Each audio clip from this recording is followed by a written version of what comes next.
Welcome to the HU Movemakers podcast, where we highlight folks that are blazing the trail and making moves in Howard culture. Welcome to the HU Movemaker podcast, where we highlight influential people in Howard culture that are blazing the trail and that are making moves. Today we have a legend, and I don't say that word often. I'm sure everybody's heard Gypsy Woman, 100% Pure Love, Destination Calabria. We're talking about Billboard Hot 100, six-time American Society of Composers and Publishers, 3 American Music Awards, an MTV Award, 4 Billboard Music Awards, 12 Billboard Dance Charts, all the way from Deptford, New Jersey. Daughter of Betty and Junior Waters. Wow, you did your homework. I had to. Great aunt was Ethel Waters. Computer science? Yep. Computer science at Howard University. How did that happen? But we had a queen of house music, and I'm in Chicago. Okay. So, you know, house music is huge in Chicago. So without further ado, I want to welcome Miss Crystal Waters. So thank you for coming on the show today. Thank you for having me. This is great. Wow, it's so cool to have you on the show. I mean, first of all, Deptford, I had to Google that. I didn't know where that was. Yeah, it was a little industrial town outside of Philly, little suburban type of thing. And then I see that you grew up, you were shy, poet, and computer science. And then you don't even immediately go into it. Was kind of like a reluctant, like you always had this gift, but you were kind of like forced into it once you had your children at Howard. You graduated, weren't making enough money, and then you said, you know what? You mean for? Let me do this song. So how did somebody go from Deptford to the queen of house music? Well, like I come from a musical family, like you said. My father was a jazz musician all his life. My aunt, even my uncle was the lead saxophone in MSFB, Sound of Philadelphia. So I was really on the road with him when I was little. Every summer I would go on the road with him. And then I got to graduate early from high school. I took double AP courses and everything. I was doing really good because I was very good at creative writing. And I could always answer the essay test. If they gave me an essay test, I could write my way through it. So I went to Howard, and I first got there, I was in physical therapy. I wanted to be a physical therapist. And the first week we got there, they put us in the hospital. And I was like, oh, no. You know how hospitals smell and everything. So at the time, you know, computer science was coming in, programming. And since I was shy, I thought it'd be something good that I could just be by myself and do the programming. And then I minored in business administration. So make a long story short, my first job was at the parole board in Washington, D.C. I was the computer, basically really data entry, because I was still learning how to put together motherboards. That's what I really wanted to do. But I did the reports for good time releases and things like that. And if you know what the DC government, even federal government, every year they hand you this list that tells you how much you're going to make next year. And I looked at that list and I was like, it'll take me like 10, 20 years. I'm never going to make any money. So I was complaining to my mom, and she said to go see a psychic. Psychic said, you're not doing something with your voice. And I said, oh, she's crazy because I don't like talking anyway. Is that really what the psychic said? He said, you're not doing something with your voice you need to do. And I had so I go back to work, and one of my coworkers says, well, you love music, because, you know, on my board, I would have all music, all the releases and the artists I liked behind me. You know, I was young. And he said, I have a cousin that has a studio and they're looking for background singers. He said, I'll go if you go. And I was like, sure, I'll go. You know, I had never really sang in front of anybody before. And I got down there and we got the job.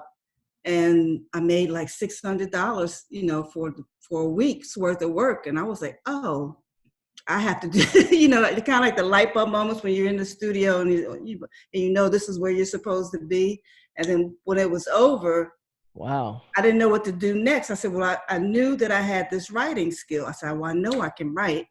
So I put an ad in the city paper, met up with the guy who was a keyboardist, and it just kind of all magically happened, I guess, in hindsight. But we started writing together and doing demos, and I guess the rest is history. But that's how it happened. That is an amazing story. So when you were at Howard, were you doing anything musically at all? Nothing. I was going to the parties. I was dancing. I was at the clubs and everything. I definitely hung out in the clubs a little bit more than I should have. I don't know if everybody from back in the day, back in the 80s, they remember Tiffany's. I hung out in Tiffany's a lot. And it always amazed me because a lot of my friends at Tiffany's were DJs. And I'm like, why didn't I, at least try to DJ? Because I would always collect albums. I took my first $500 from my books at Howard and went to one of the stands where they were selling the albums and basically spent half of that on new albums and stuff like that. And barely had enough to get my books. So being from Deptford, New Jersey, that's not like the Brick City, right? The Brick City. Right. That's not the concrete jungle. That's like it's country. That's country. So how did you find what made you decide to go to Howard? Because my sister was there. Okay. I graduated early. I didn't really have the time to think. So I think I just applied there. And I think maybe New York, I wanted to go to the School of Performing Arts, but I'm sure they wouldn't have let me in without any. But I got in to Howard and they, so it was kind of like a really quick last minute thing. What was the scene like when you arrived to DC and to Howard? Well, my sister went, so I had been on campus and visited a couple times, like a couple years before. But when I got to Howard, let's see, the scene was always fashion at Howard. It was like, everybody had to dress and everything. But when I got there, they didn't have any housing. And that's when they put us in what was called the Harambe House. Wow, the Harambe House. I've never heard of that. That's where your library is now, across the street from McDonald's. That was a hotel called the Harambe House. And the Wonder Bread Factory was still very active. So all you smelled was bread in the air. The Wonder Bread Factory? Yeah. I got to Howard in 99, so I missed all of this. Missed all that. Yeah, Wonder Bread Factory. It's like, okay, you got the bookstore, all that whole block where all those the little restaurants are. Yeah. That was the Wonder Bread Factory. Wow. Yeah, and it was actually a factory. You would just smell bread all day long. Now, being from where you're from, what was it like? Because just reading your story, I feel like where you grew up and where Howard was, that was like an immersion in Black excellence. Was it night and day? It was night and day. It was a big city. With Deptford, I was you had maybe 2 Black people in a class. And then I get to Howard, and you get to Washington, D.C. Back then, it was called Dark City. It was Chocolate City. And to be surrounded by so many Black, it was night and day. And it was like the big city to me. I was just in awe. I just remember walking that campus back and forth. And even then, they put us in the Sutton House, which was on 13th over on Logan Circle. Mm-hmm. So that really put us in the big cities where all the prostitutes were, and it was just really a whole nother. I think if my family knew that, the dorm was on the same street where like the prostitutes hung out, they probably wouldn't have let us come. But when was the last time you've been to DC? Because that area has changed tremendously. I'm still here. You still there? Okay. I went to homecoming last year. Really? Wow. So you see how much homecoming in that neighborhood has changed tremendously. The whole DC has changed. I'm like 14th Street. I'm like, what? What happened? Wow. All of it has changed. Yeah, it's amazing. Now, were you a fan of go-go music when you were in DC? I think you had no choice back then. That's all you heard. All you heard on the radio was Donnie Simpson, and even on the streets, it was the drums. So, for it being new to me, I'm sorry. Oh, no problem. I feel like I heard some firecrackers or something. it was so new to me. So yeah, we loved it. We didn't know, what it was. So it was very interesting. It was really big. So when you were at Howard, I know that you had your first child. Was it like your junior year or senior year at Howard? It was probably more like the junior, senior year. I'm trying to remember because then I remember trying to go back and I was just way too tired. But yeah, it was like that.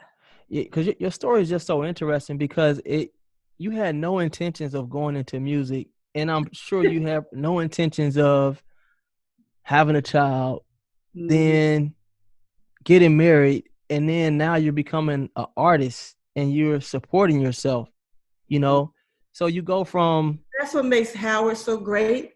Because all the people that I met at Howard, everyone that got me into the business and helped me, or everybody I know from Howard. Like my attorney was my roommate, Really? Yeah, she had friends. But she didn't know she was going to be an entertainment attorney. I didn't know I was going to be an artist.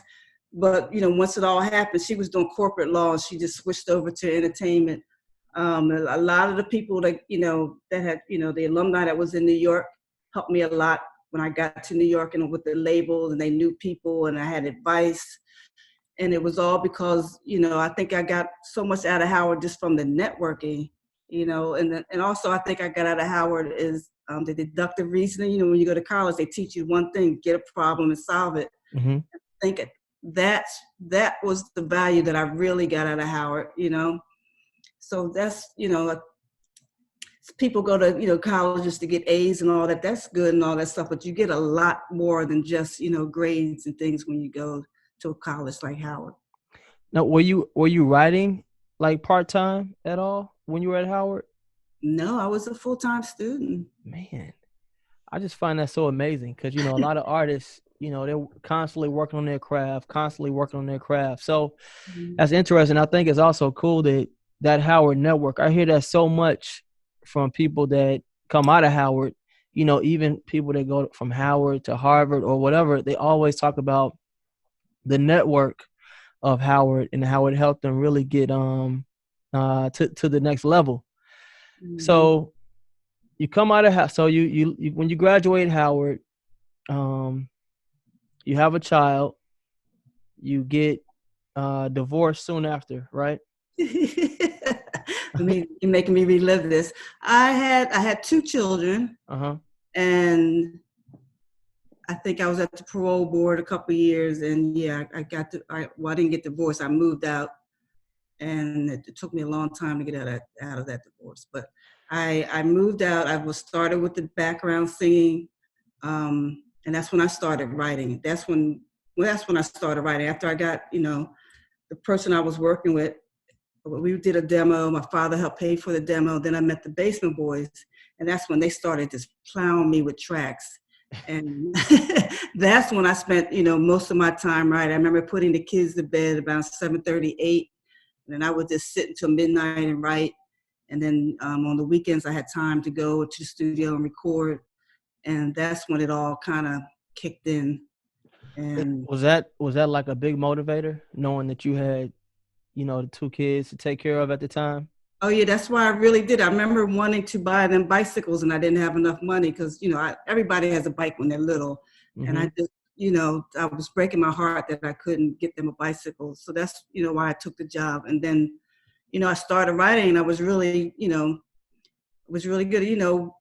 When I met the Basement Boys, I didn't have any money. We actually snuck in the back. There used to be a music conference here in DC, and we at the Marriott on 16th Street, you remember, or the Hilton. And we actually snuck in the back, while everybody was, moving around. We snuck in the back, and that's how I got in. But once I got in, and once I met the Basement Boys, things just moved really fast, and I started getting advances and things for records, and so I was in it. But I still kept my job at the parole board for 2 years after Gypsy Woman was a hit because I didn't want to lose my health insurance. Yeah. So what was that like, going to having that hit single and still going back to work, amongst your coworkers? I got signed in 1987, and I kept telling my coworkers that I was signed to a record label by 1989. I don't think they believed me. Really? So, because the record had set for like 2 years.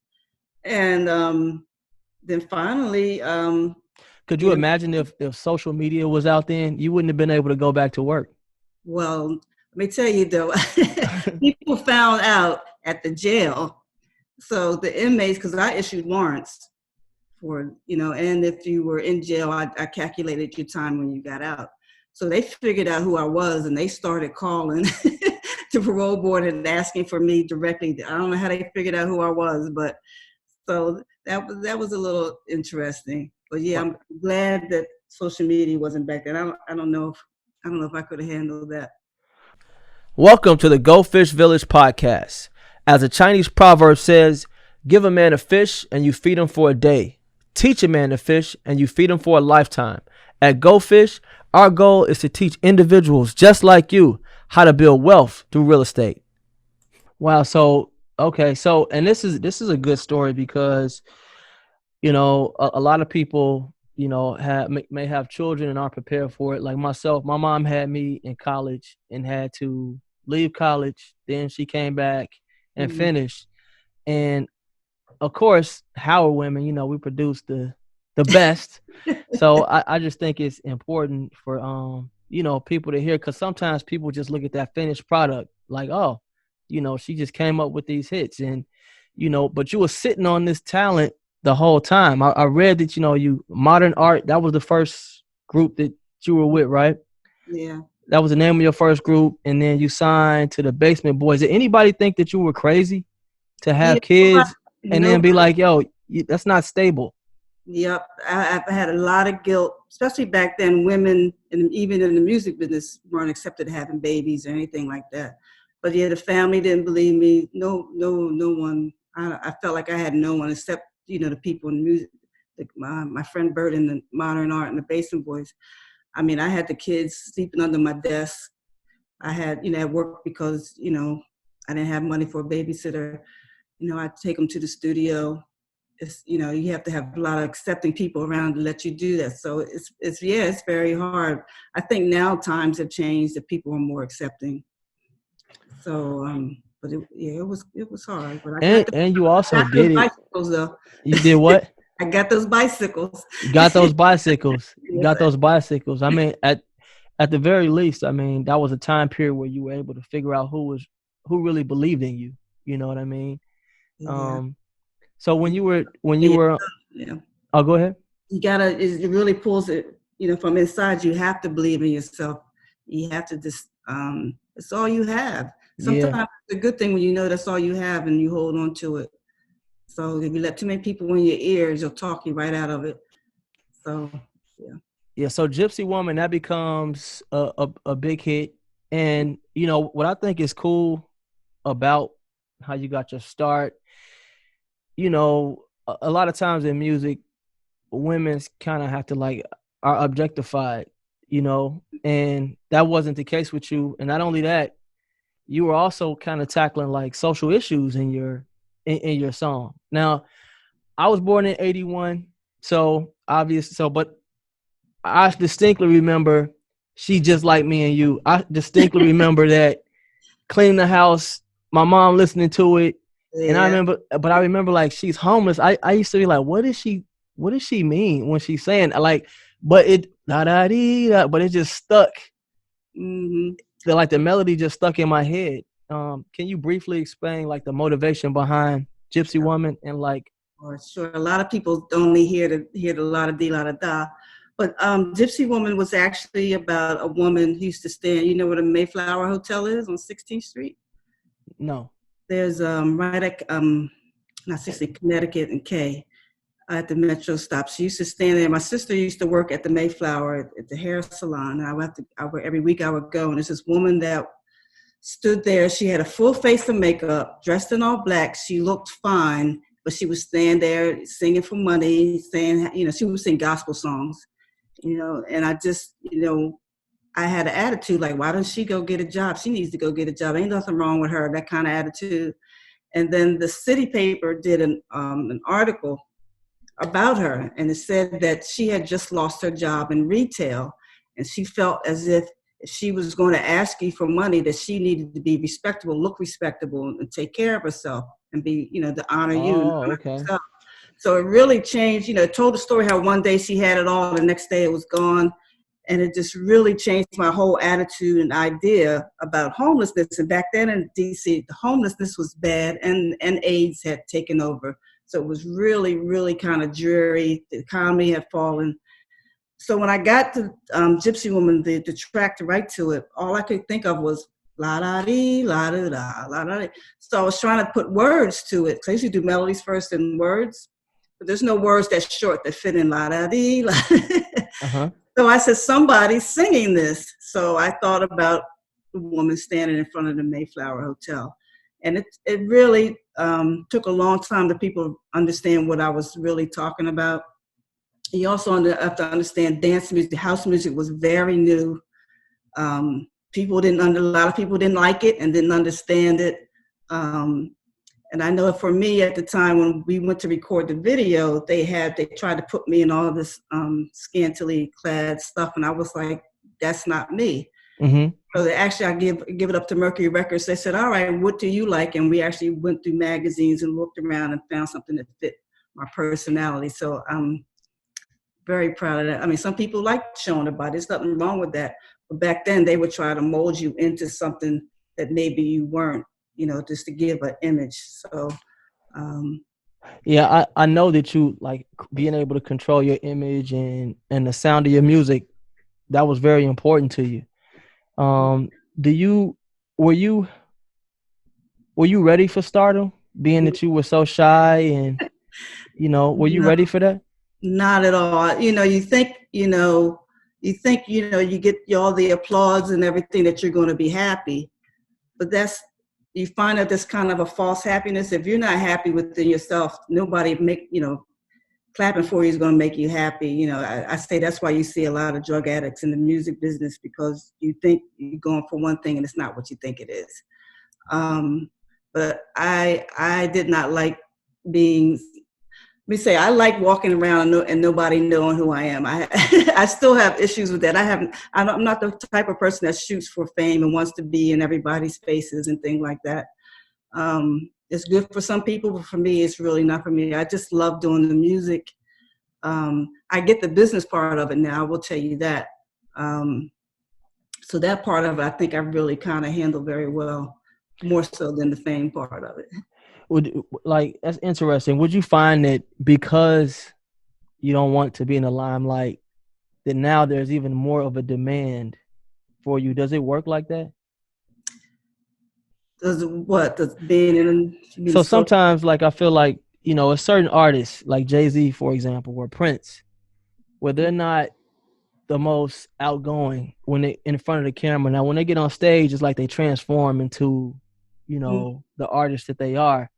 But they're not the ones to do interviews or say, look at me. But because of that, they're hard to access. It creates more of a demand and like a mystery, like who are they? And people have to kind of write stories to kind of, Yeah. Was that the case with you at all?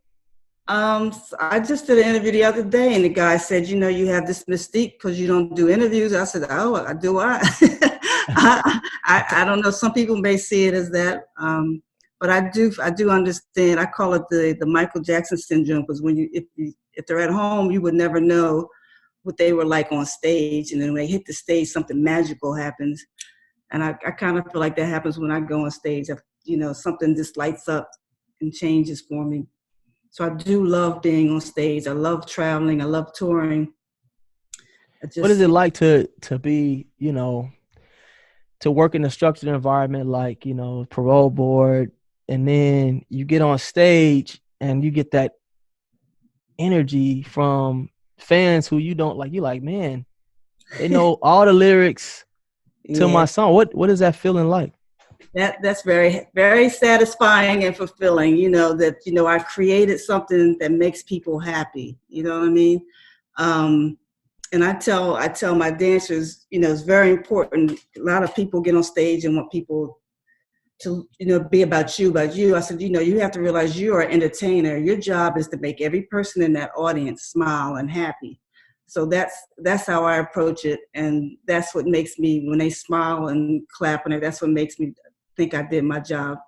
And I'm glad, I have something I can leave and say I did something good on this earth.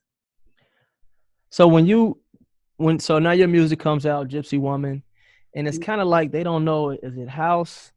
Is it R&B? Well, they didn't even call it house. They didn't have a title. Yeah.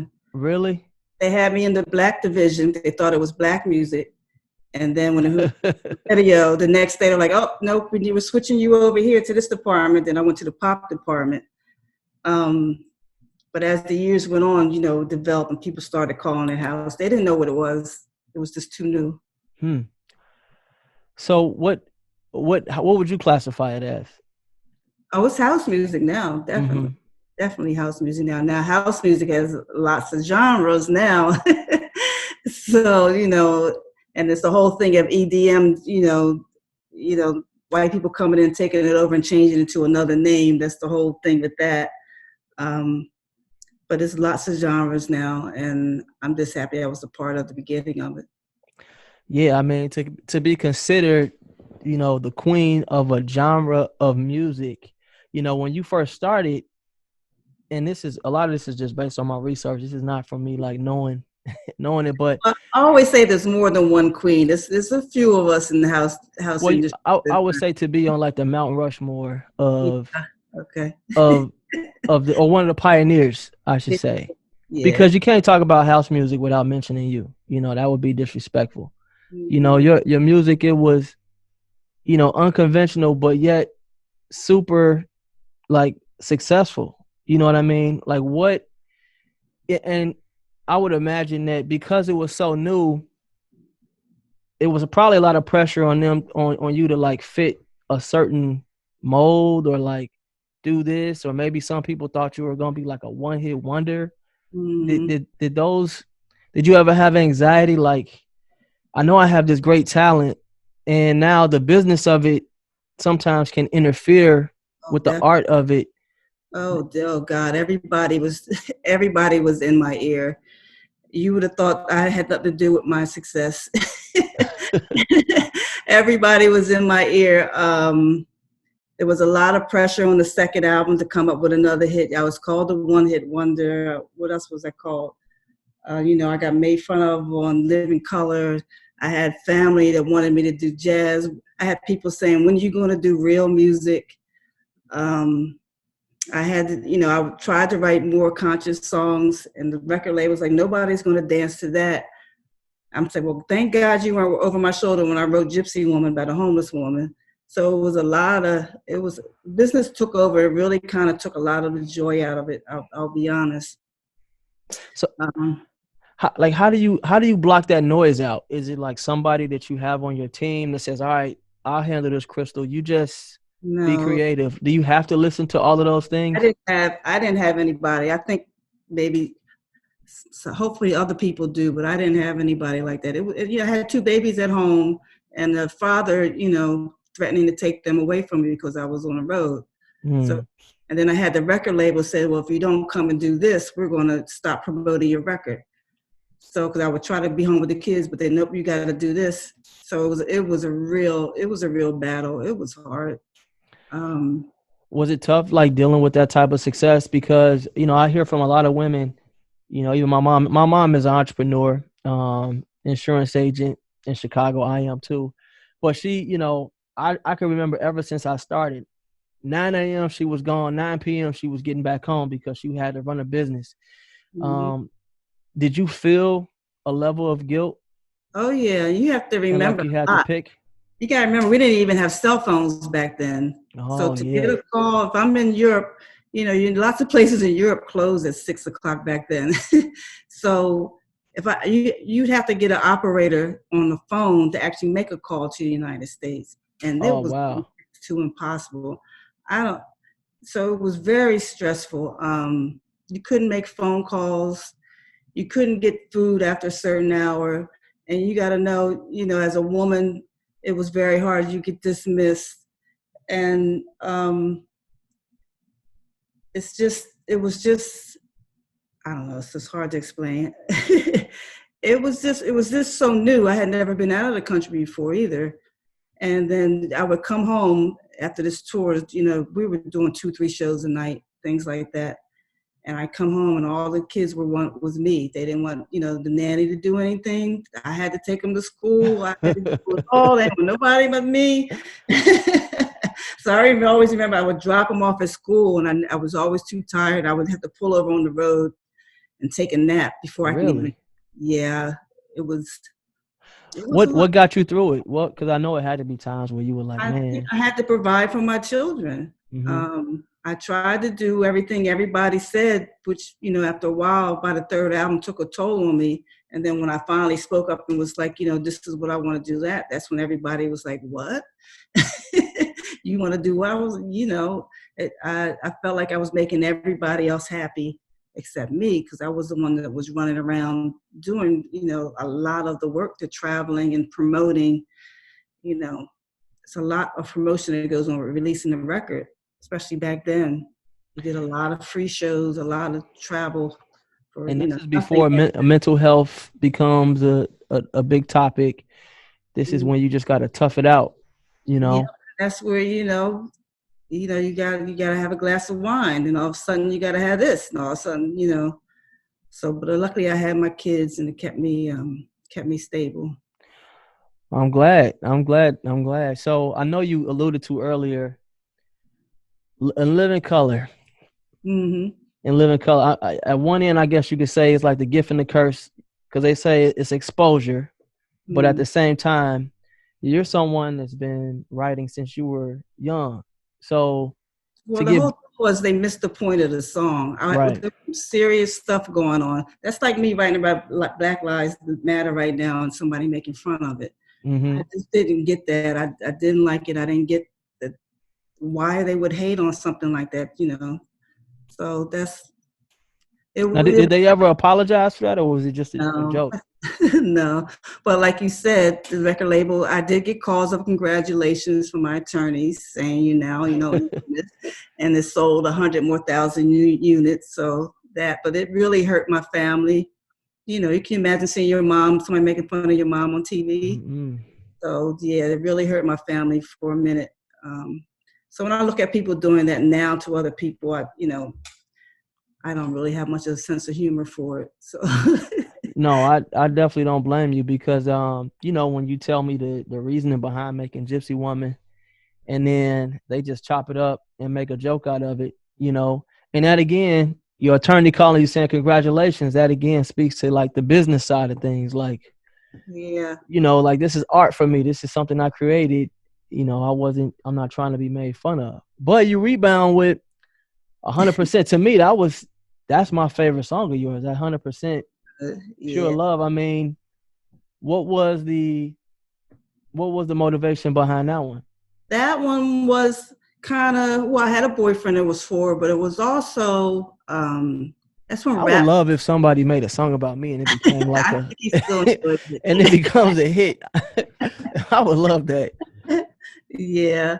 But it was also, I wanted to do something with love, because that's when rap was coming in, and it was a lot of bitches and hoes, and I just want to do something totally opposite. I want to do something filled with love. And so that's kind of where that came from. Because that was number one for quite some time, too. 48 weeks? Yeah, to be able to, to be able to come out with a joint like that. And like you said, it's around the time when, music is changing, where it's actually cool to call women bitches and hoes. And you saying 100% pure love, and it's popping, like it's a dope song. You know what I mean? Yeah. That's amazing. So right now you proving the critics wrong. You like, I'm not a one-hit wonder. This is on your second album, right? Yeah. Yeah. So it's on your second album. You're making money. Are you able to take any rest at all, any breaks at all, and be with your kids? No, I would try to take them with me places, but like I said, the label wouldn't let me go home, because they just threatened me. If I did, they would drop me. They would do this, do that. So, whenever I was home, I was usually home like maybe Tuesday and Wednesday, something like that. Tuesday, Wednesday, Thursday, and then back on the road. Now, at this point, how old are your kids? They like probably like 5 or 4? Yeah, they were under 7. Yeah. Now, do they understand that mommy's like a big deal, or they just like, where's my mommy at? They didn't really get it. Sometimes I don't think, I just did an unsung like 2 years ago. Sometimes I don't think they got, well, I'll say that's wrong. They said they got it when I came to the school to pick them up at elementary school, and their whole class ran out to meet me. They didn't understand why. I think that's when they said they realized it. What is that like to be a celeb? Because a lot of people, want that type of attention and think just because you're famous that you don't have problems or you have endless money. Yeah, sometimes it causes more problems. What is that like, especially for you at that point in time, to have such stardom and to have such a niche like following? Yeah, I think part of it depended on the day. Some days you want to be famous. Some days when you're tired, you wish no one would ask you anything else. So it was kind of a struggle since me being shy. I went and, it happened so fast. I really didn't know what to do with it. Some days I would just shut down because I was tired, and, people would get offended. If I didn't sign that last, autographs, people will cuss you out, Wow. So it was a give and take, I had to learn, along the way that, I learned that everybody wants to be validated. That's all they're asking. So just say hi, give a smile, shake a hand, stop thinking so much about it. It's important. It's important to someone for you to do that. So I had to learn that along the way. Yeah. No, that 100%, that joint is 12 past midnight. Don't close your eyes. Your soul's half alive, and I'll be by your side. I've come to take you there, show you how to care. Yeah. That was joint. And then I see that, Flex was one of your backup dancers. Yep. Michael K. Williams. What is it like to see Michael K. Williams as your backup dancer and then seeing him playing like the biggest thug? Well, Mike went on tour with me. I mean, even to see Flex, Flex had a TV show for a minute. To see him on TV, and then Mike actually went on tour. And I tell Mike, I paid, anyway, I won't tell that story. But because I remember when he first started acting, because he started missing shows. And, I was like, okay. But then when he got the Omar thing, I was like, oh my God. He killed that role, didn't he? Perfect. It was almost like his life story. It was so perfect. He grew up in a rough neighborhood like that, and he just played it. And that, I know the story of the scar. I remember it when it was fresh. So it was nice. Who else was famous? I remember Omar Epps danced for me one time. Really? Just for we was on tour with Queen Latifah. He was a dancer. I feel like there was some other people, there's Eddie Morales, who's been in every major video, danced with every major artist, used to dance with me. There's a couple people that I get to sit back and watch now. And now the dancers I have now, they all keep like a family. They all inspire, like Michael come and talk to them and inspire them, to go and do, they got to do with their lives. So it's nice. It's a nice little family situation. How does it feel to know that you had a hand in not only your own success, but seeing people go on to achieve these great things? Because Flex, that was somebody who I grew up watching on TV.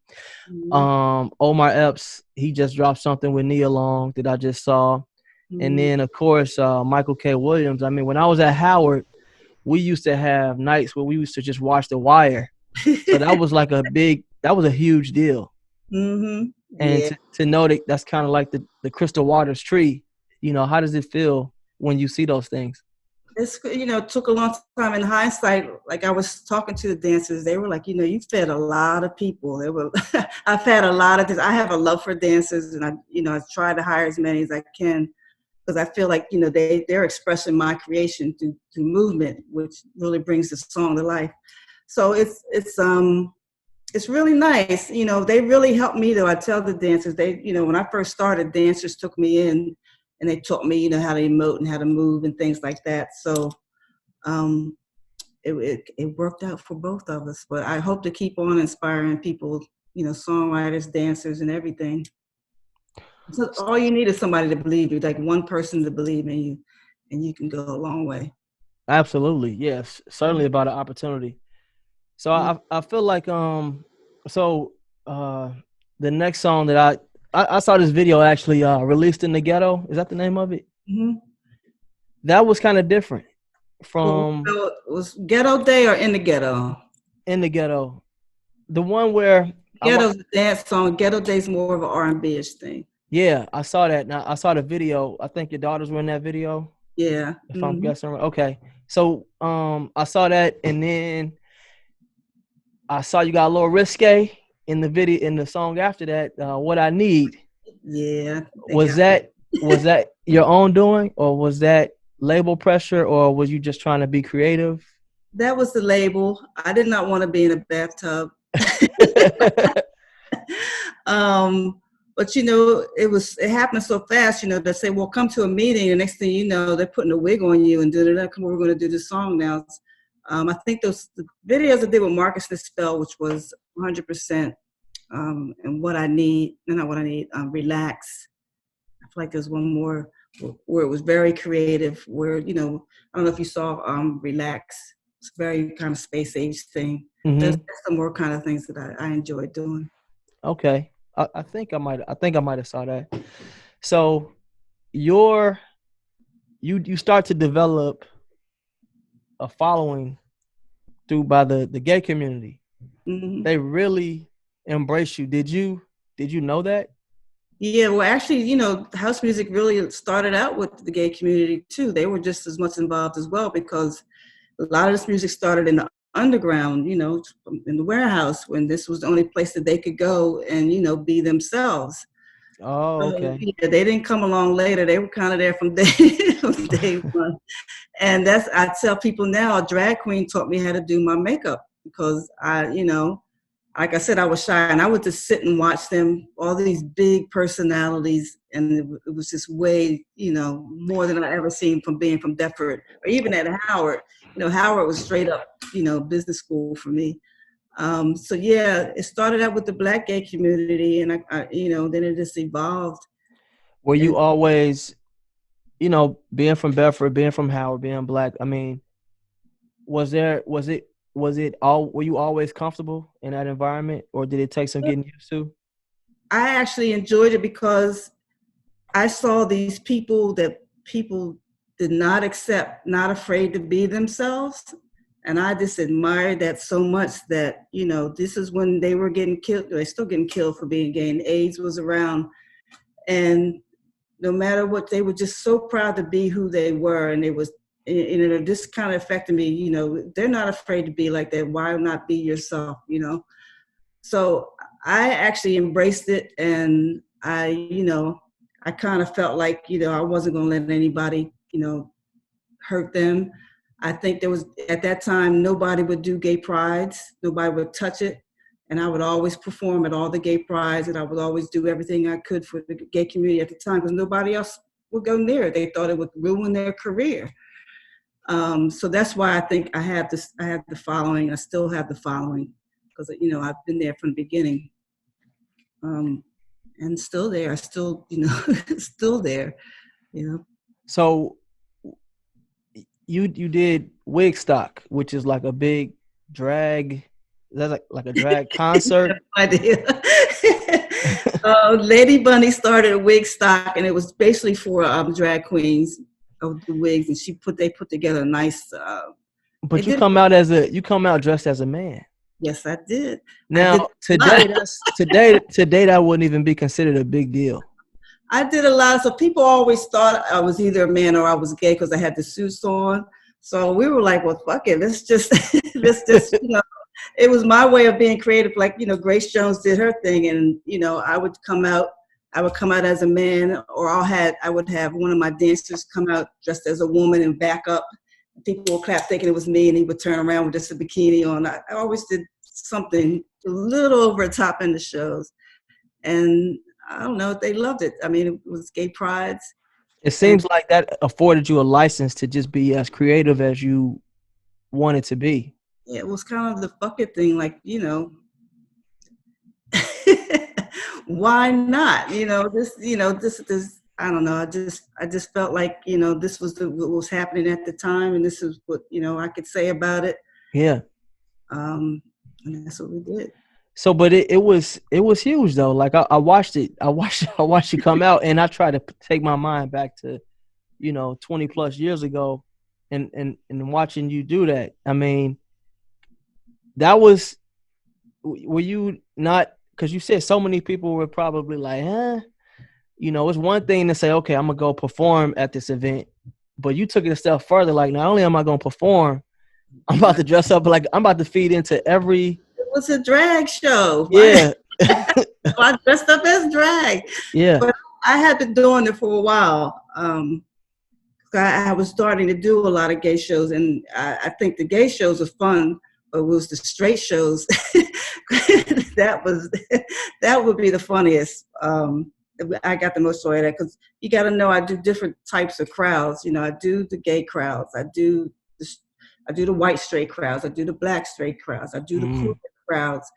So each show has to have a different little theme. Everything doesn't work with everybody, so you just have to. So you're actually conscious about that when you're performing. Yeah, I have to ask, well, what kind of show is it? And there's kids there. My show was very risque, so we changed the show if there's kids there. How does that come about from a shy person like yourself? Is there a transfer? When you get on stage, it's a whole nother thing. Really? And then, you have rehearsals, you have choreographers, and you like that shock value. I'm here to entertain you. I'm not one of those people that stands in the middle of the stage and sings, Man. So I don't know. I always say, if I had a big voice like Whitney Houston, yeah, I can stand in the middle stage and not sing. But I always felt like, I think my father told me, always give them a little bit more. So I think that's where that comes from. So your father, he was around to see Gypsy Woman, right? He was there for Gypsy, and he died the year that 100% came out. He got to see the video, and probably that's about it. Now, being that he was from a music background, how did he appreciate your music? I don't think he understood it. I remember when we first went in the studio, he didn't understand the electronic equipment. He didn't understand like where was the band and where are the background singers. So do you find yourself doing that today with some of today's music? Like, what is this? Beyond the lyrics that you hear, like just like the energy and stuff. No, what I listen to now is the lyrics. Really, like some of the lyrics are really stupid. But I love the new sound. I like to hear something new, because how radio can be that just the same. Who are some artists that are kind of more contemporary that you like? Okay, I like this person who's up and coming. So you want me to find somebody R&B, which I really don't follow. Oh, okay. So what do you follow? Well, I have my own podcast, radio. I just do a lot of house music. There's a house gospel choir, which is really good out of the UK. They're dropping an album. They're really good.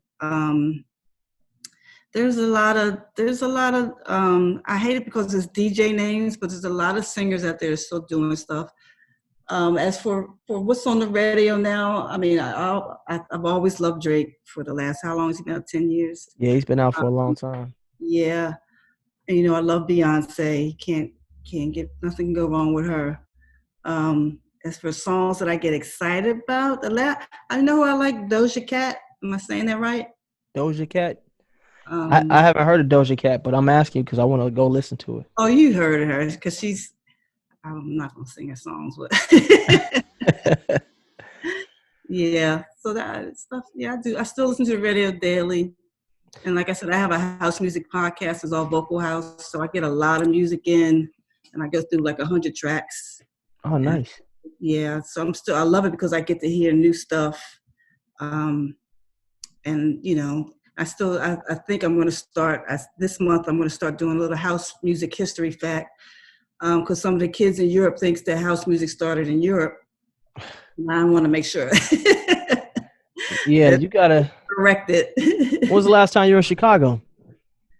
Before this COVID, I did the Chosen Few picnic.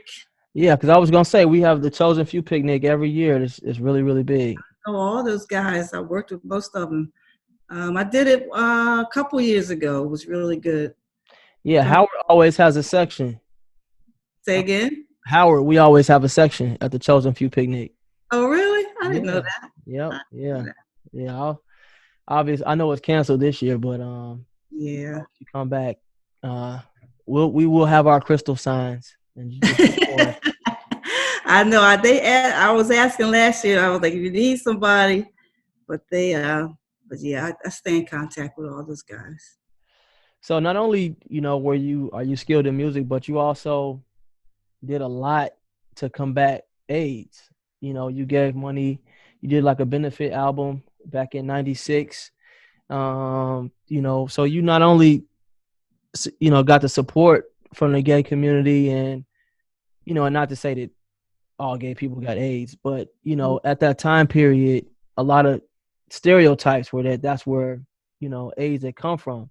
And it was sad. It was, you don't know how bad it was. The ambulance would come to the houses and find out there was someone with AIDS, and they would not come in and help them. They would just leave them there.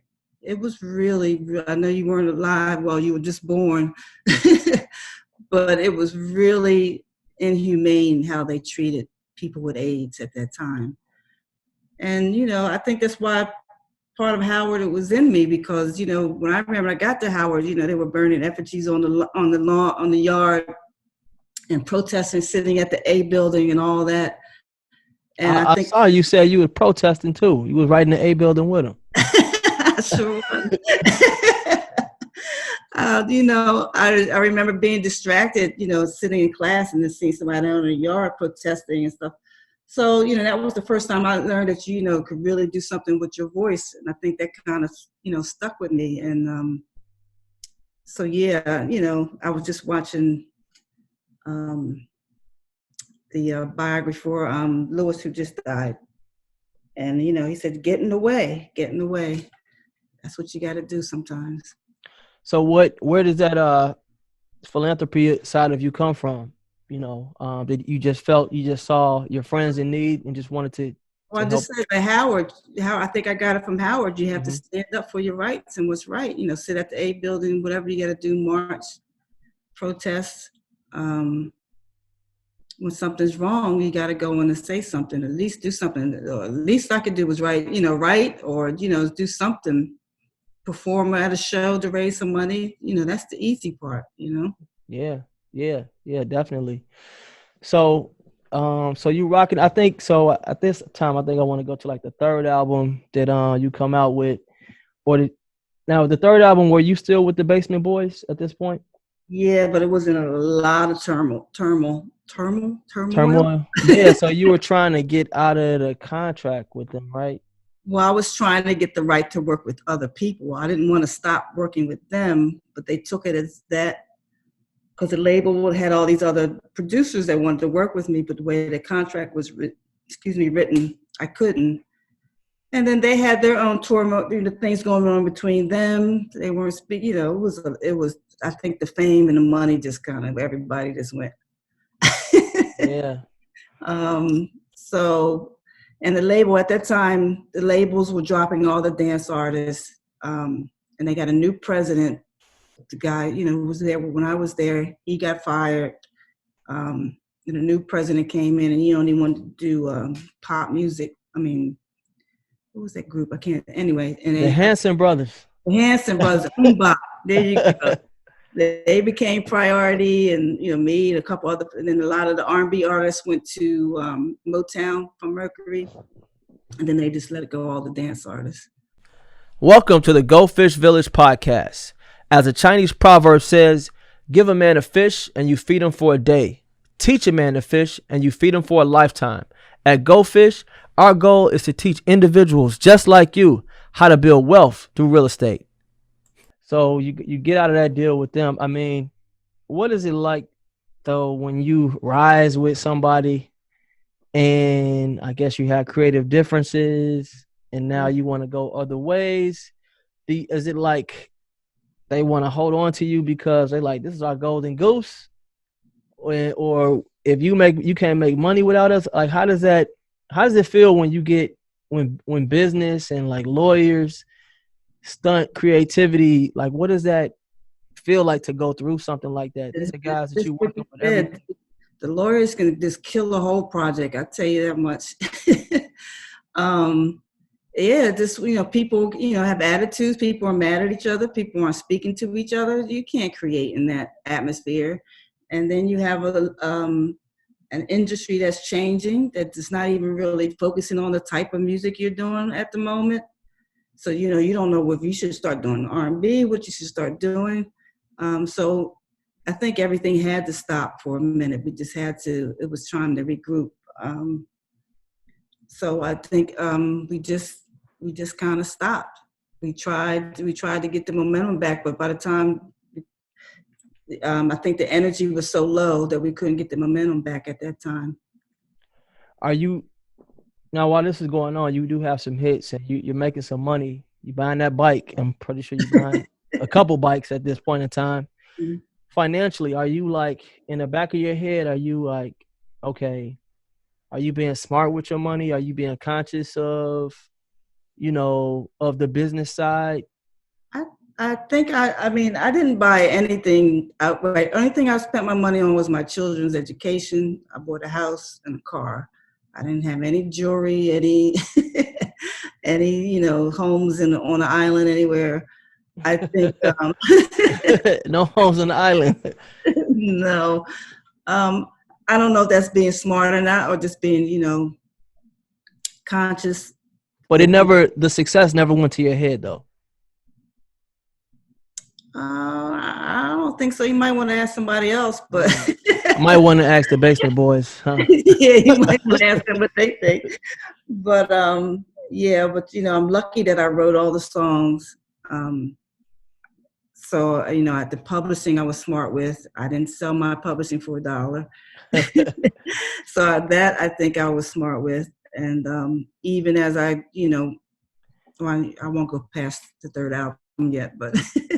So where is the money when it comes to being in music? Is it being a songwriter? Is it being a performer, a producer? The big money is in publishing. Writing the song is publishing. Then you get the royalties. That's another check.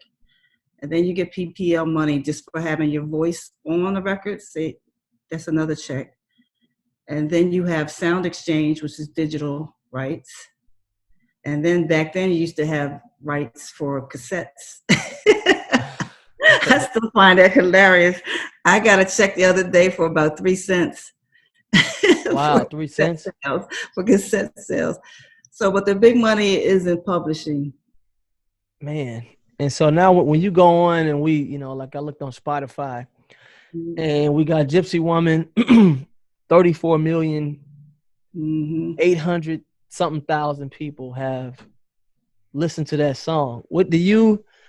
Does it ever get old? Do you like, 34 million? Or like when you see that number, are you like, man, I've come into that many households? You have to realize Gypsy Woman has been sampled and released at least 2 times a year. So I get excited. It's like the gift that keeps on giving. As T.I. sampled it, Mary sampled it. I know Trey Songz sampled one of your songs. Trey Songz sampled it, and what's the rapper? G-Money? I don't know, another rapper. And then overseas, it just had a big Afrojack sampled it, and it's streamed. It's up to 30 million just on that song. And then we just signed it to another big DJ. Wow. So, it has a life of its own. So I just check in on her and, thank you, girl. But yeah, they call it an evergreen. Wow. So later you get. That's why you want the publishing. You want to own your publishing. So now, if you were coming up now, would you try to sign with a label, or would you try to stay independent? I would stay independent at this point. I mean, I'm doing 50-50 deals where I keep 50% of everything. So, and I also have my own label now. I'm going to start releasing it on my own. I've had it for like a year or two. I was trying to figure out how everything works. and I'm going to start releasing on my label as Because I well. saw something about Drake. If he were to sign, it would have to be like a $500 million deal, like something Yeah, for Drake, phew. crazy like that. And they were saying like he has the potential to like destroy the music industry if he goes independent. Like he doesn't really need any help with anything. Yeah, but it's something about having a large label, a large staff behind you, something that's organized and well, wheeled and greased. I think he's doing just fine just where he is. So 360 deals, what was that ever offered to you at all? I remember when they came out, but no, because I felt I've already been on the road for 10 years. Why am I giving you part of my show money? It just didn't make any sense to me. So when you go on the road and do these shows, are you like, okay, I make money off merchandise, after parties? Is that a part of the business plan? Not for dance music. No, the merchandise I find that people just want it for free. Say, oh, come on, give me it. So I know some people still try it, but that means you have to have somebody with you to watch it, to sell it. So it becomes a kind of a hassle. I actually had a website up to do all that stuff, but I took that down. So. So then in '99 you get Dennis Rodman. Dennis Rodman got some song credits with you. You go from what part of New Jersey is that again? Deptford, New Jersey. To Howard. To Dennis Rodman, doing a song with Dennis Rodman. I bet you never imagined that. Didn't see that coming. But, he had a movie coming out and he needed a theme song. So, hell, you don't say no to that. Yeah. Yeah. I don't think he knew he was doing a song the day he showed up in the studio. So, that's management, just moving the money around, Yeah. So now you're kind of, people know you. You are kind of solidified in this industry, but as we know in business, loyalty, it's all about the bottom line. So you actually get dropped, after having all of this stardom, you get dropped from the label. And I saw that you found out you got dropped, like you through a phone call while you were like on the road. Is that correct? Yeah. After my A&R told me to get out of the contract with the Basement Boys because he was going to do all this and do that for me and do all that. Yeah. Was that when you got dropped, were you like, man, I should have stayed with the Basement Boys? Or like, what was going through your mind when you got that phone call? I was in shock. I wasn't trying to leave the Basement Boys, but what it had done was, made us all mad at each other. So I felt betrayed that, I was following what my A&R said he was going to do and promised me. He didn't do it. Now, I just had a conversation with him a couple of weeks ago. He doesn't remember it like that. So you guys are still cool to this day? I had just for the first time spoke to him about it. Oh, wow. He kind of, I won't tell his story, but he kind of said he wasn't really there mentally. That's all I'm going to say about that. But yeah. But also, like I said, I wasn't the only one being dropped. All the dance artists were being dropped. So it wasn't, I know maybe I'm the only one Yeah. But there were several other of them. Like a lot of DJs had record label deals and things like that. But yeah, and the music had changed, which I wasn't realizing, I wasn't even focused on. So it was a big difference going from a major label to just no support. So yeah, it was a big difference in lifestyle. Did you feel like because at first I'm sure you started like, man, okay, I can write this one song, $600. If I could just get this one song, you get the $600. You're like, oh, if I could just get this. Now, it's one thing like when you are trying to get to, I guess, the top of the mountain. It's kind of like there's pressure there, but it's not the same. But then that real pressure comes in when you have to kind of maintain, that legacy that you've created. Did you ever feel that type of pressure? Like, I gotta Um, produce a hit. I gotta do this. oh, always. You always. I had that from day one. But Mm-hmm. but after that, I mean, I think I came home, and in hindsight, it was the perfect time for me to be home because my girls were getting older, Mm. and mommy. That's just when mommy needed to be home. Yeah. So I kind of needed the break. It was a lot of pressure, and it was just all about regrouping. I think it took a minute, but I don't want to say luckily, but the music industry changed. The major labels were falling away. Independent music was, on the rise. And here, you could do it yourself. And in Europe, dance music was hot. They had figured it out, and it was their mainstream music. And that's where I went. How does it feel to be such a huge success, like overseas? Like when you travel over oceans and mountains, and you Oceans and know, I mean, I just couldn't imagine. It's weird because you're to be just as big as a place that you're not even from, or even bigger. Like I couldn't imagine like stepping out in my neighborhood right now and people be like, "Hey, what's up, Josh?" But then I go to a whole nother area and they like, "Man, where you been?" What does that feel like to be so embraced It's by good. another culture? It feels really good. Well, the music being embraced, it's a lot of different cultures around the world. I've been lucky to go into a lot of them, and it was very interesting. Some cultures think Black people are fabulous, and some don't really Mm. care for you, but they love the music. But over the years, I'm thankful because I've been able to make friends. I never thought I'd be able to have friends that live in Europe, and have somewhere to go and all that stuff. So Were, that's were you ever confronted with any type of racism as oh a oh child, yes. It's everywhere. Not only racism, even just being a woman. I mean, still even now, if I go to Saudi Arabia, I have to have a man with me because they won't speak to me because I'm a woman. So I can say, go do this, I need this and that, and they just look at me blank, and I'll have to go get the road manager to say it. I mean, in Japan, you know, men go through the door first. You have to, remember that. I remember we were I'm not going to remember, it's a country like, I don't want to say Belgium, can't remember exactly, where for Christmas, there Santa's helpers come out in blackface and dirty Afro wigs. So we had to deal. I remember my road manager, saying she's not doing the show. They have to, we're not doing any of that.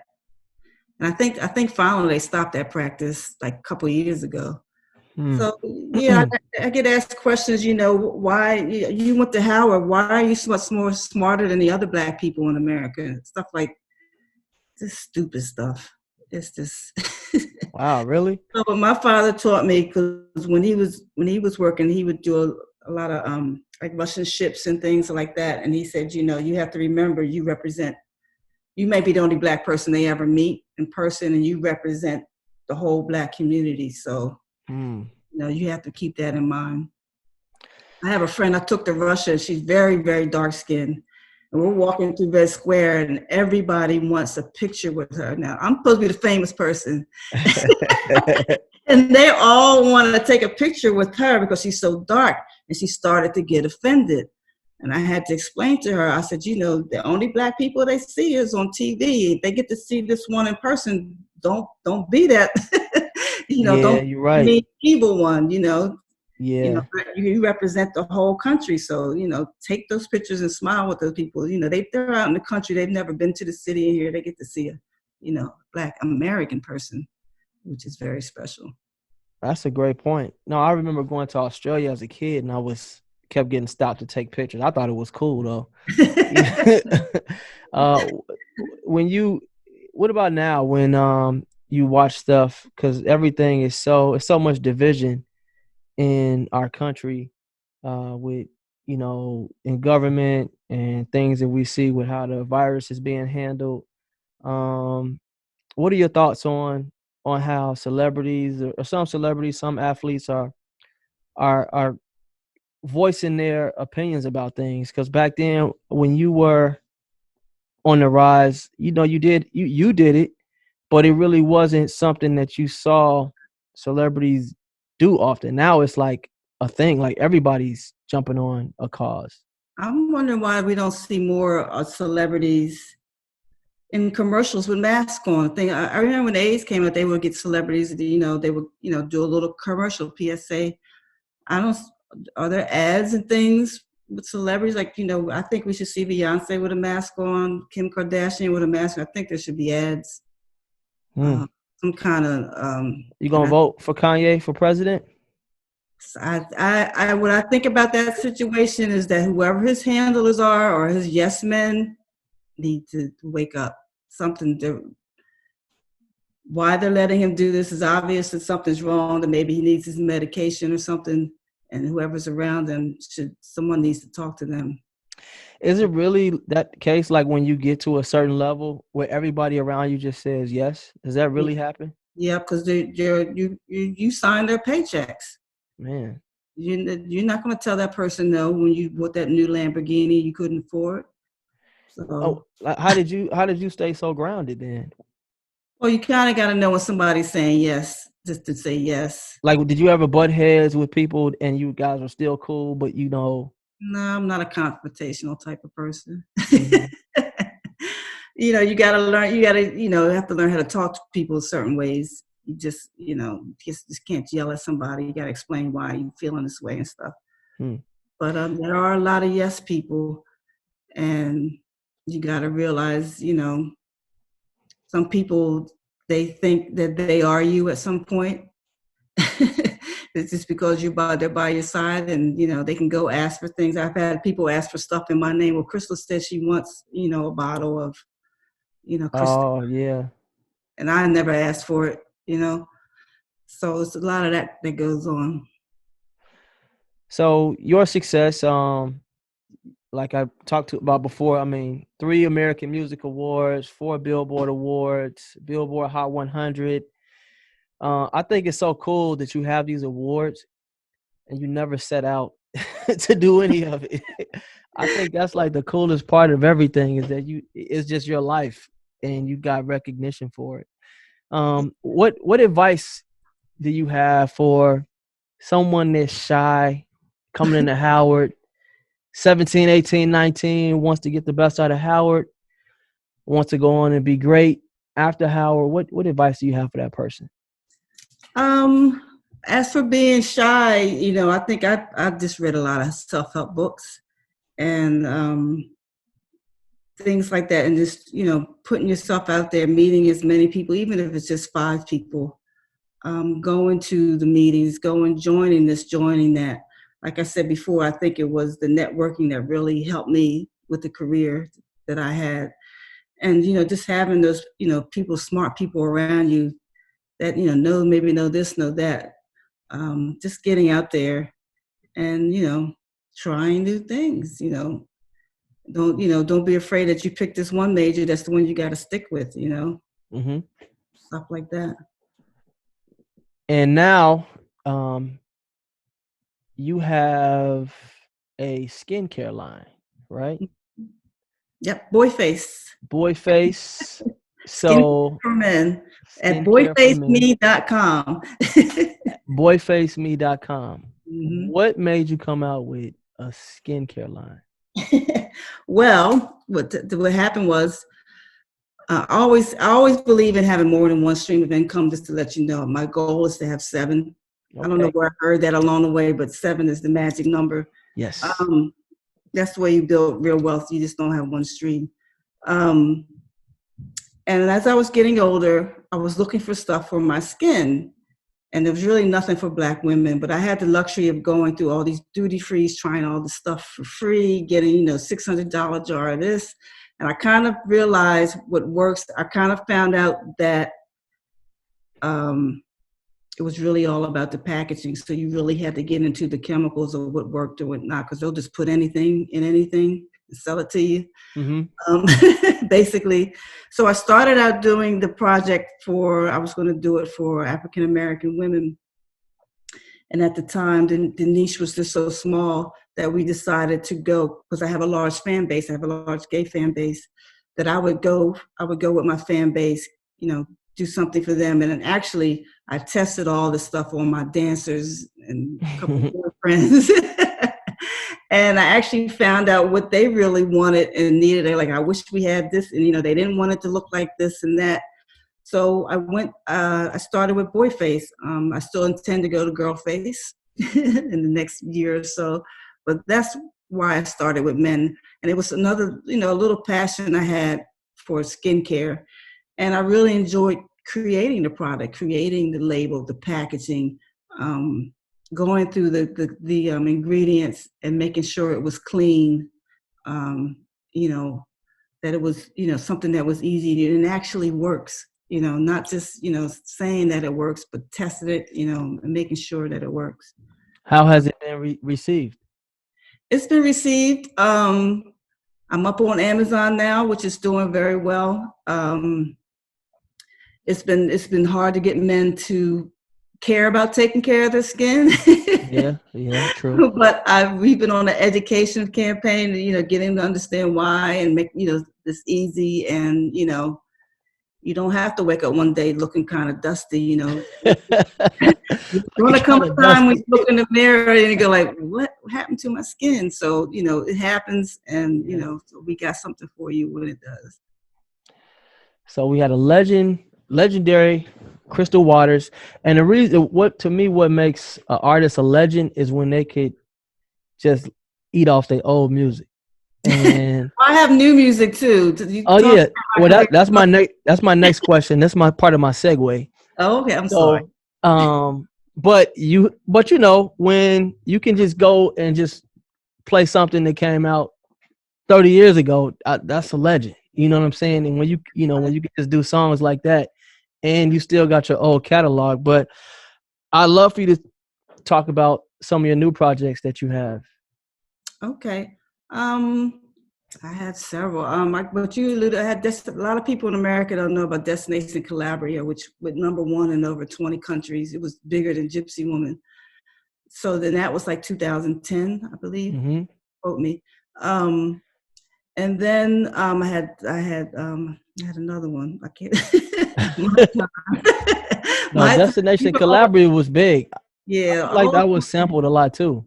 Yeah, all of them were in Europe.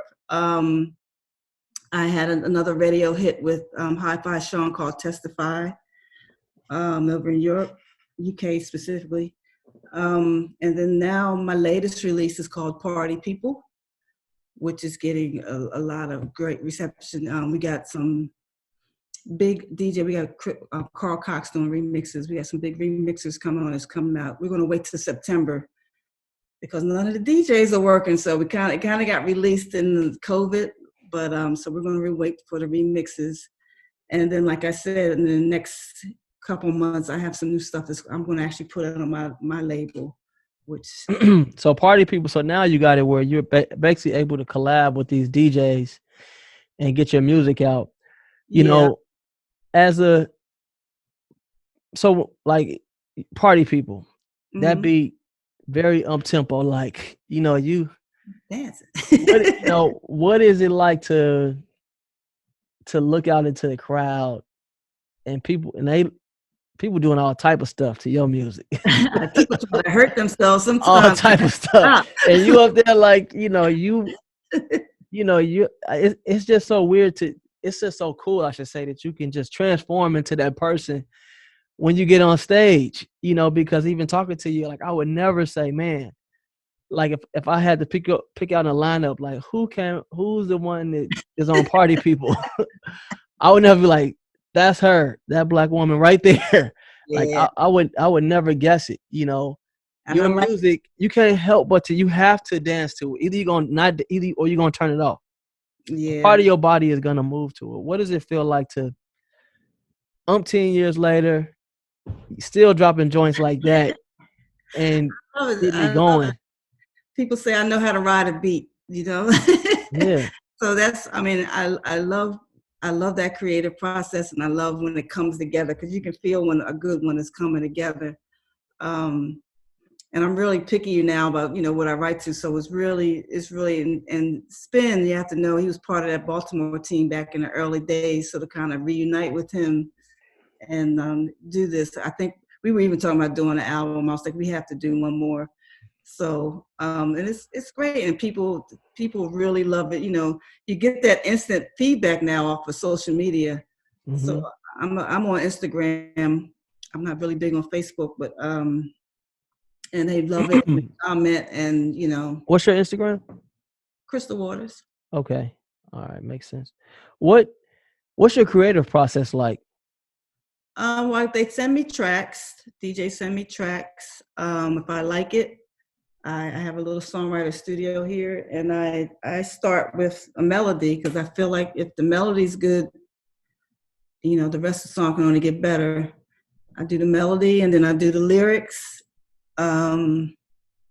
And usually I do the melody. I'll walk away from it for a day or two. If I come back, I still like it, then I'll go with the lyrics. Then I'll walk away for a day or two. Then I'll come back, you know, fix what I want to fix and color it, meaning that, you know, if I'm going to put a harmony or a double or triple or whatever I want to, you know, color it with, I'll put that on.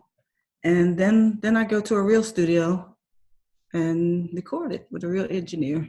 I'm the worst engineer in the world, so I go to the studio and record it. How different is it now from when you first started to, you know, to put out music or to you know, just get something going or, you know, get the word out? Like how much has the industry changed from when you? Oh, it's changed a lot. I mean, because now you have social media. Now you have Spotify. I'm still trying to figure out Spotify for the promotion because you get these people promoting and you don't see any response. But it's like if you don't have the big machine behind you, like a major record label, mm-hmm. it's really, really hard, especially getting on the radio because it's still payola here in America. Overseas, it's easier because they have laws that you have to play new music, a certain percentage of new music of, you know, independent artists and things like that. Oh, I didn't know that. Mm-hmm. I didn't know that. So, legacy. What are we saying about the legacy? What's the legacy of Crystal Waters 50, 100, 200 years from now? I'm probably sure you probably don't even think about that. But I just hope it's something like a pioneer of house music. Pioneer of house music. You've been a wonderful guest today, Miss Waters. Thank you. You had me on here for an hour and a half. She told me 20 minutes. I know. I just say that to get. I say that to get people on. I was like, my voice is starting to get hoarse. What's going on? Yeah, I'm sorry about that. But you know, when they responded, I've reached out to so many people from Howard. Like you got the A-listers like yourself, and when you get a response, I'm like, man. I told my wife. I told my father-in-law yesterday. I told like my whole family. I'm like, guess what I'm talking to tomorrow, Crystal? They like, no. Then the young people like, I never heard, like my staff. I was like, they was like, I never heard of her. I was like, play this song. They was like, you about to talk to her? I was like, yep. They was like, that's a black woman. I was like, yep. She went to Howard. I was like, yep. So yeah. So thank you so much for taking the time. Do you have time for Howard trivia? Oh Lord. I'll try. Okay, so let's see what you know about Howard. So we're going to start with an easy question. What year was Howard founded? Jeez. Oh, I used to know that stuff. Oh, yeah. Man. 18. I'm not the one. I'm not. I've been in the back of the club too long. That's okay. That's okay. 1867. Okay. 1867. Who's the president of Howard? I just opened a newsletter today. Jeez, I don't know. Dr. Wayne Frederick. Dr. Wayne Frederick. What is the Black National Anthem? Lift Every Voice. There we go. Lift Every. That has nothing to do with Howard, but I knew you would get that right. No, the dean of the Divinity School.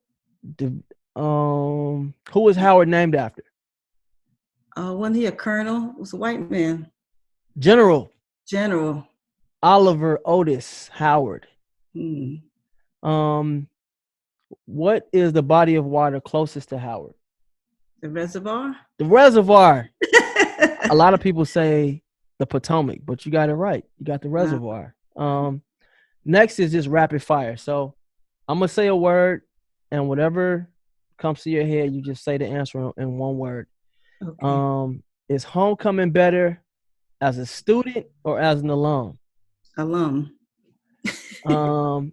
U Street or Adams Morgan? Adams Morgan. When did you first realize that you were the shit? About 2 years ago. 2 years ago. If you weren't Crystal Waters, the musician, artist, songwriter, what would you be doing? Computer programming. Wow. Coding, as they call it now. Glad that didn't work out. Worst advice you ever got? Get out of the contract with the Basement Boys. When did you find your voice? I guess that would be 1991. 1991. Mm-hmm. Best Howard moment? Oh, wow. Jeez. I want to say homecoming last year was really, really good. I hadn't been in a while, and I saw a lot of the same folks. Everybody was alive and well. So wow. That's awesome. Miss Waters, thank you so much again for coming on the show. I really appreciate it. If someone wants to support your music or your product, the facial product that you have, is it Boyface? It's boyfaceme.com. Mm-hmm. And Instagram, Boyface Me on Instagram, and I'm on Instagram, Crystal Waters. You can find me there, all my new releases. I have a link tree, lots of information for my podcast, for interviews, and things like that. Your podcast, is that on Spotify? It's on Spotify, yes. No, it's on iTunes and Google. iTunes and Google? Okay. Crystal Waters presents I Am House. I Am House. I got to check it out. Thank you so much. I'm looking forward to hearing your music. And thank you again for coming on the show. Thank you for joining the HU Movemaker podcast, where we highlight folks that have contributed to the Howard legacy at the highest levels. To hear more interviews or purchase merchandise, please visit www.humovemakers.com.